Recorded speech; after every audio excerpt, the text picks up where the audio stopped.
একদিন ছোট্ট বিড়ালছানা মিনি এবং ছোট্ট মেয়ে আরিয়া একসাথে বাগানে খেলা করছিল।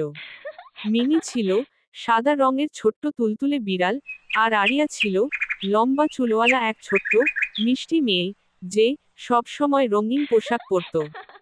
হঠাৎ বাগানের এক কোণায় তারা একটি ছোট্ট বাচ্চা পাখিকে দেখতে পেল, যে গাছ থেকে পড়ে গিয়েছিল। পাখিটি অসহায়ভাবে কাঁপছিল। আরিয়া বলল, আমাদের ওকে সাহায্য করা দরকার। মিনি তার ছোট্ট পায়ে পাখিটির দিকে এগিয়ে গেল এবং নরমভাবে নাক দিয়ে ছুঁয়ে দেখল। পাখিটি একটু ভয় পেলেও শান্ত হয়ে গেল। আরিয়া দ্রুত দুধ আর রুটি নিয়ে এলো। সে পাখিটিকে খুব যত্ন করে খাওয়ালো। মিনি লেজ নেড়ে খুশি হলো এবং পাখিটিকে দেখাশোনা করতে লাগলো যেন সে ভালো থাকে।